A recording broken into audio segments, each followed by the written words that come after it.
While this podcast isn't rated explicit, the content may not be suitable for younger listeners. Welcome to Sex for Saints, the Christian couple's guide to great sex. I am your host, certified sex and marriage coach, Amanda Lauder. This is episode 378, Maintenance Sex.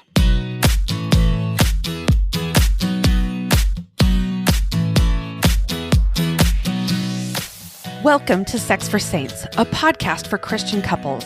My goal with this podcast is to help enlighten, educate, and inspire you to understand yourself, your spouse, and your sexuality better. I talk about sex in a way you probably haven't heard before. I'm bold, I'm direct, but I keep everything in line with my strong Christian values. Are you ready? Let's go. Hello, everyone. Welcome back to the podcast. You've probably heard the term thrown around before and maybe cringed a little. Maintenance sex doesn't exactly inspire poetry. It doesn't sound romantic. And for some, it can initially feel like a compromise, like we're settling for less. But here's what I want to offer. Maintenance sex can actually be a sacred, sustainable act of love. It's not the leftovers of your sex life. It can be one of the most meaningful expressions of commitment you give to each other. Maintenance sex is simply this. Sex you choose to have, not because you're wildly turned on, but because you want to keep the thread of sexual connection alive. Because you value what sex means for your relationship. Because you don't want weeks or months to go by without touching, kissing, laughing, and sharing that part of your lives and yourselves, even if life is busy or your desire isn't sky high. It's not always about passion. It's about presence. It's not about obligation. It's about intention. So how is maintenance sex different from duty sex? Well, I think this is an important distinction, especially for women who've been taught explicitly or implicitly that part of their worth is how available they are for their husband. So duty sex says, I have to. He'll be mad if I don't. This is what a good wife does. This is what is expected of me, even if I hate it. Maintenance sex says, I choose to. I want to nurture our connection. I'm not super turned on, but I'm open to closeness. This is part of how I love and I show up for us. So here's a scenario to bring this to life. Let's say it's Friday night. You've had a long week. You're tired, a little touched out, and you're not particularly aroused. Your husband makes a move. In a duty sex dynamic, you might feel pressure to say yes so he doesn't get upset. You brace yourself. You go through the motions. You check out emotionally. But in a maintenance sex dynamic, you might pause and think, I'm not totally in the mood, but I do want to feel close to him. Maybe I can let myself be touched and see how it feels. You breathe. You lean into the connection. You honor your boundaries and your desire to stay emotionally and physically linked. Maintenance sex requires that both partners respect each other's yes and no.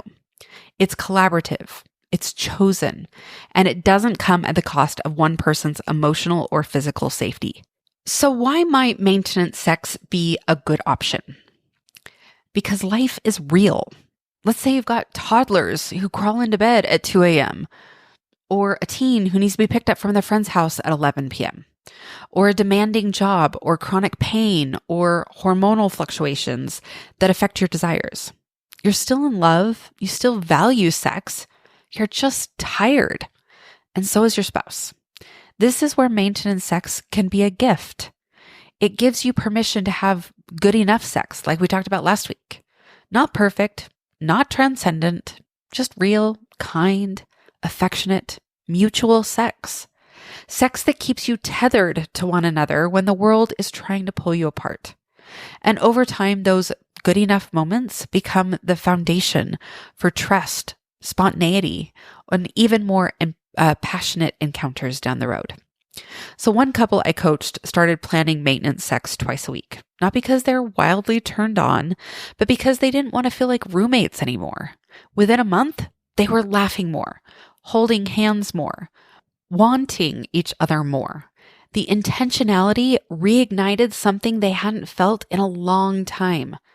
Not because the sex was mind-blowing, but because it reminded them, we matter.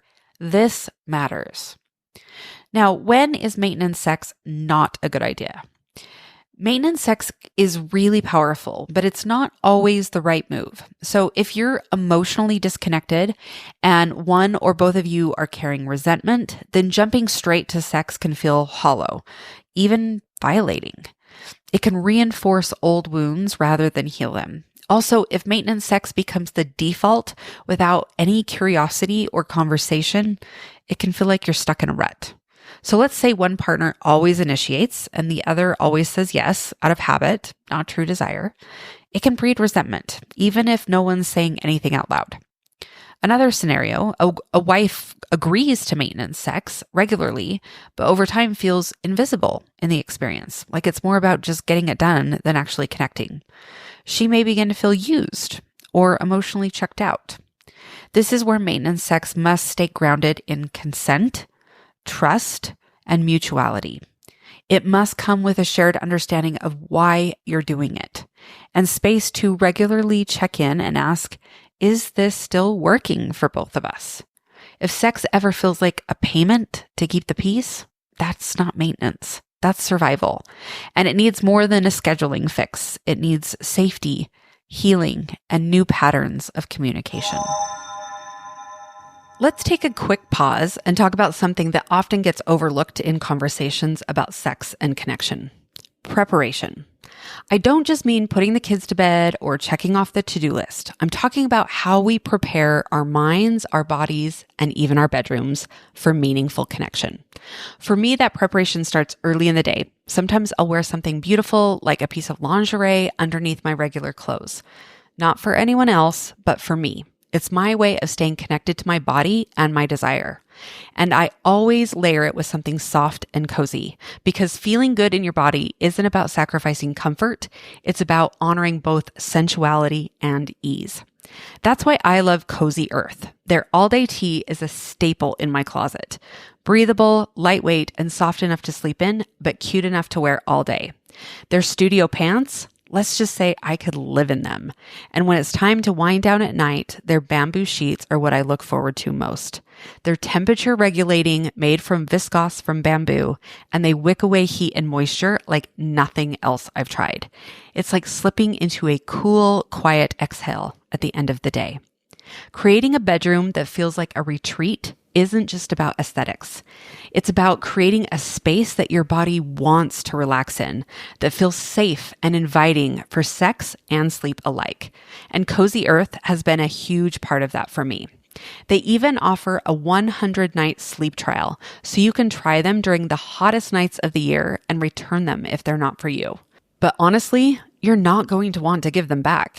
And with a 10-year warranty on all bedding, you'll be sleeping cool and comfortable for a long time. So if you're working on preparing not just for a great night, but for a great relationship, mind, body, and space, go to cozyearth.com and use the code Amanda for 40% off their best-selling sheets, apparel, and more. Because luxury shouldn't be out of reach, and you deserve to feel amazing in every part of your day. All right, so how do you do this maintenance sex thing? How do you propose it to your spouse? Well, start by naming what's true, that you want to stay close, even when you're tired or not in a season of super high desire. You could say, I miss us. I know things have been really busy lately, but I don't want to go weeks without physical connection. What if we planned a little bit more time for ourselves, even if it's just cuddling or making out? Maybe more if we feel like it? Or, sex is something I want to keep alive between us. Not because I feel pressure, but because I love what it creates. Could we explore what it might look like to have some regular us time without making it feel like a chore? You can also make it playful. What if we had a Thursday night touch base? No pressure, just an invitation to connect physically, emotionally, sexually, however we want that week. And if your spouse is more of a spontaneous type, you might frame it this way. Scheduling sex doesn't mean we're boring. It just means we're making sure this is part of our life that doesn't get lost.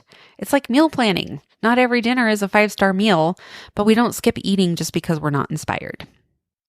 So what if your spouse doesn't want to? How do you negotiate this? It's not uncommon for one spouse to feel skeptical about the idea of planned sex or maintenance sex. They might say, I don't want pity sex. It won't feel good if you're not into it. I'd rather wait until we're just both really in the mood. This is where you can redefine what sex means in your relationship. You can say, I hear that. I don't want you to feel like you're unwanted or like I'm just checking a box either. What I'm talking about is both of us showing up, not because we're on fire with passion, but because we care about each other and we care about this part of our marriage, because we want to keep that spark from going out completely. Or, this doesn't mean I'm forcing myself. It means I'm opening myself to you, even when the mood isn't already there, because I trust that desire can grow. Now, if they're still hesitant, negotiate. Maybe maintenance sex doesn't mean intercourse. Maybe it means sensual time, physical closeness, or even just mutual massage. Let it evolve. Let it reflect who you two are, not who you think you should be. So what might it create for you? Well, when it's done well, maintenance sex builds emotional trust. You feel like your partner wants to stay close to you even when life gets in the way. It builds sexual safety. You stop waiting for perfect conditions and start trusting that closeness is available even when you're not at your peak. And it builds momentum. You stay in rhythm. It's easier to want sex when sex isn't so far behind you. I had one client say, I used to think sex had to be amazing for it to be worth it, but once we started showing up more consistently, even when the spark was low, I realized how deeply I value the warmth, the skin to skin, the way I feel held. That's worth showing up for, even when I'm not in the mood. And over time, these moments build on each other. You get better at tuning in.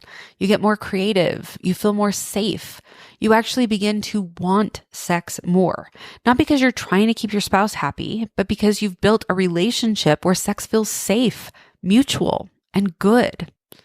So maybe this week you could look at your calendar and find one night you could reserve for each other. Or you could talk to your spouse and say, what would it look like for us to stay connected physically even when life gets full? Or could you reframe sex as less of a performance and more of a shared space to be real? Because maintenance sex isn't about settling. It's about sustaining so that the sexual relationship you have now continues to nourish you in the years to come, even on ordinary days, even when you're not in the mood, and even when the spark is quiet, but still glowing. All right, my friends, that's all I have for you today. Thanks so much for being here. Don't forget to rate and review this podcast and check out Cozy Earth. And remember that love is a journey, not a destination. Stay committed, stay passionate, and stay connected. We'll see you next time. Bye-bye.